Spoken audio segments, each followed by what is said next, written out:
नमस्कार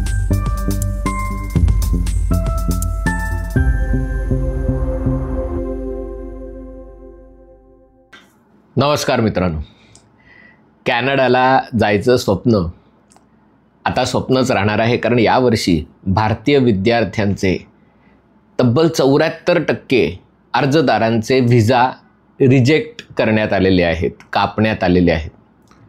म्हणजे पंजाबमधून तर खास करून कोणीही उठायचं आणि कुठलंही निमित्त करून कॅनडाला जायचं आणि मग तिथे टॅक्सी चालव, ट्रक चालव, काहीतरी छोटी मोठी कामं कर आणि तिकडे नागरिकत्व मिळव, वाटल्यास लग्न करून कॅनडाला जा.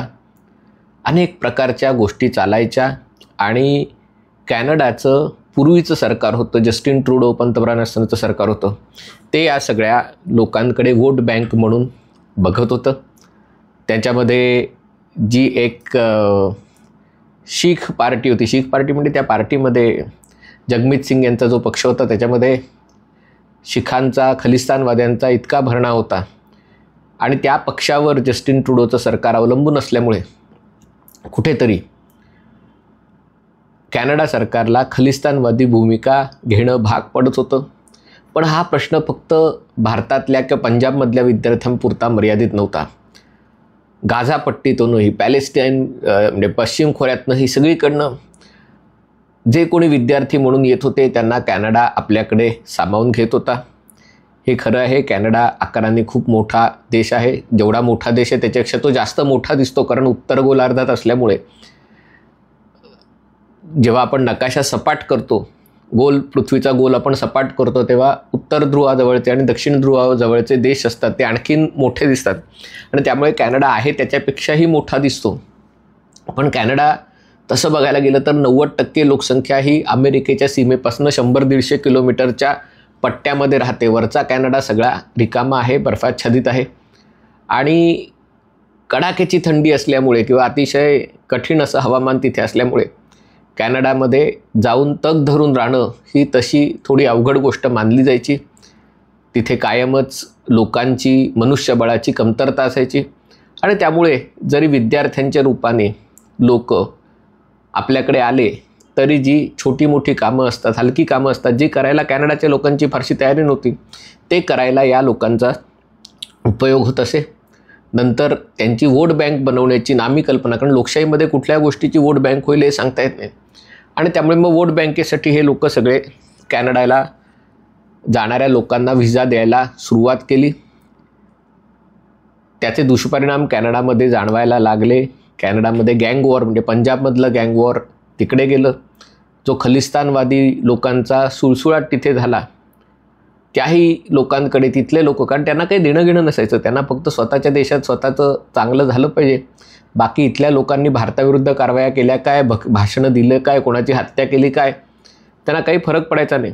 जे खरं विमान, ज्या विमानात बॉम्बस्फोट करण्यात आला होता त्याच्यात मारले गेलेले सगळे कॅनडियन लोक होते, कॅनडियन नागरिक असले लोक होते, पण ते भारतीय वंशाचे असल्यामुळे, त्याच्या तपासाकडे कॅनडाने कुठलंही लक्ष पुरवलं नव्हतं. पण नंतर हळूहळू ही गोष्ट कॅनडाच्याच मुळावर यायला लागली. एकीकडे जसे म्हणलं की गुन्हेगारी वाढली, शहरांचं बकालीकरण वाढलं. दुसरीकडे कॅनडामध्ये असं झालं की या सगळ्या लोकांना घेतल्यामुळे कॅनडातल्या घरांच्या किमती प्रचंड प्रमाणात वाढल्या, कारण ज्या मोठ्या प्रमाणावर तुम्ही बाहेरच्या लोकांना आत घेतलं त्या प्रमाणात कॅनडाने घरं बांधलीच नाहीत आणि त्यामुळे मग कॅनडातल्याच जे मूळ निवासी म्हणजे जे 100-200 वर्षापूर्वीपासून तिथे राहत आहेत त्यांना राहायला घरं नाही, अशी परिस्थिती तिथे निर्माण झाली. या सगळ्यामध्ये जेव्हा खलिस्तानवाद्यांनी भारताविरुद्ध कारवाया करायला सुरुवात केली तेव्हा मग अज्ञात लोकांनी या खलिस्तानवाद्यांना यमसदनास पाठवायला सुरुवात केली. कॅनडातनी त्याच्यामध्ये जस्टिन ट्रूडोनी आरोप करण्याचा पोरकटपणा केला. त्याच्या आधी ते भारतात आले होते तेव्हाही त्यांनी खलिस्तानवादी लोकांना आपल्या शिष्टमंडळात घेऊन आले होते, तेव्हाच भारताने खरं तर त्यांना त्यांची लायकी दाखवून दिली होती. पण तरी देखील त्यांची खुमखुमी काही कमी झाली नव्हती आणि जेव्हा या अशा घटना घडायला लागल्या तेव्हा त्यांनी सनसनाटी आरोप केले की हे सगळे आदेश, खलिस्तानवादी फुटीरतावाद्यांना मारण्याचे आदेश थेट मोदी सरकारमधील उच्च पदस्थांनी दिलेले आहेत आणि त्यावर म्हणजे भारतावर निर्बंध टाकण्याचा त्यांनी प्रयत्न केला, पण अमेरिकेतल्याही बायडन सरकारने याला काही भीक घातली नाही.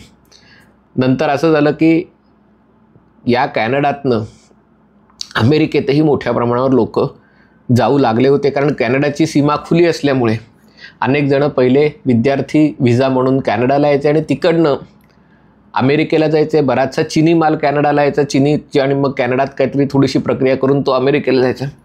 आणि त्यामुळे एकूणच अमेरिकेचे अध्यक्ष डोनाल्ड ट्रम्प यांच्या मनात कॅनडाबद्दल प्रचंड राग होता. अर्थात ट्रुडो आणि सगळे हे लोक अतिशय उदारमतवादी असल्यामुळे त्यांच्याबद्दलही राग होता, आणि त्यामुळे त्यांचं असं वाटत होतं की कुठेतरी अमेरिकेची अर्थव्यवस्था कॅनडामुळे खपाटीला चाललेली आहे. आणि त्यामुळे ट्रम्प अध्यक्ष झाल्यावर तिकडे कॅनडातही निवडणुका झाल्या होत्या.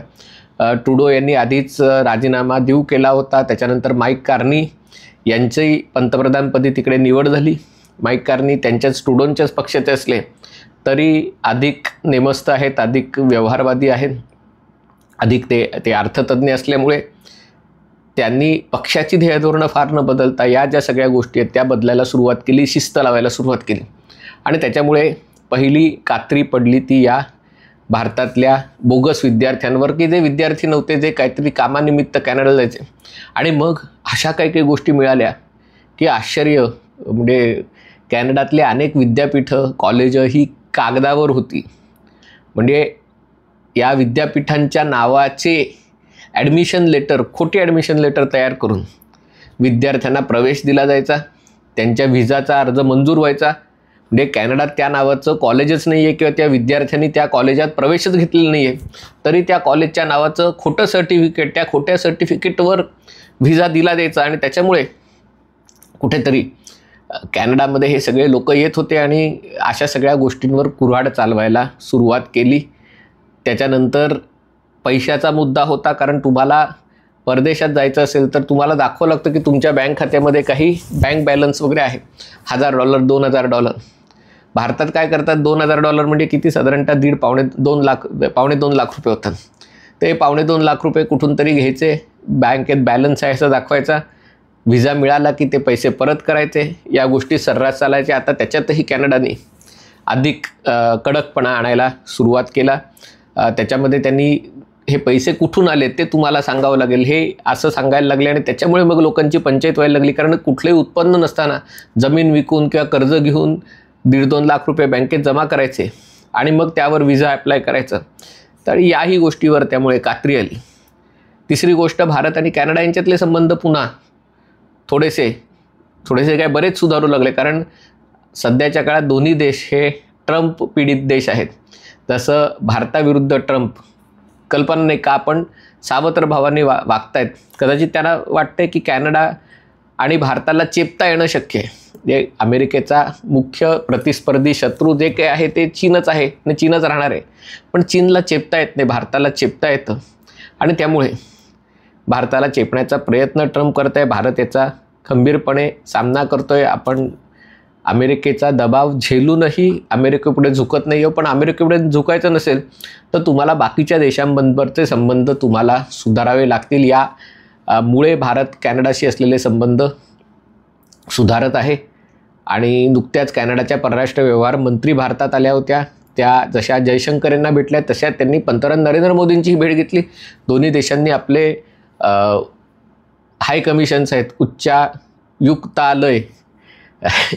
आयुक्तालय हे पुन्हा प्रस्थापित करून तिथे राजदूतांची किंवा उच्च आयुक्तांची नेमणूक वगैरे केली होती. आणि त्यामुळे केली आहे. आणि त्याच्यामुळे कुठेतरी दोन्ही देशांनी आपल्या झालं गेलं विसरून जाऊया आणि एक नवीन सुरुवात करूया या उद्देशाने काम करायला सुरुवात केलेली आहे. कॅनडा हा भारताचा गेल्या 10 वर्षामध्ये खूप चांगले संबंध झाले होते, घनिष्ठ संबंध झाले होते. या ट्रुडोच्या गेल्या 3-4 वर्षाच्या काळात ते सगळे रसातळाला गेले आणि त्यामुळे पुन्हा ते प्रस्थापित करायचं. तर कॅनडानेही हा जो सगळा खलिस्तानवादी, गुन्हेगार या सगळ्यांना घेण्याचा सपाटा लावलेला तो बंद केला. आणि त्याच्यामुळे भारत कॅनडा संबंधांना पालवी फुटत आहे. पण याच्यामुळे जे अपना पंजाब होएवाले जे असायचे की कॅनडात ज्यांना पंजाब करायचा होता, खलिस्तान करायचा होता, त्यांच्या मात्र स्वप्नांना त्यांचा फुगा फुटलेला आहे. हा व्हिडिओ आपल्याला आवडला असेल तर कृपया लाईक करा, शेअर करा आणि चॅनल सबस्क्राईब करायची विनंती. तुर्तास इथेच थांबतो. पाहत रहा MH48.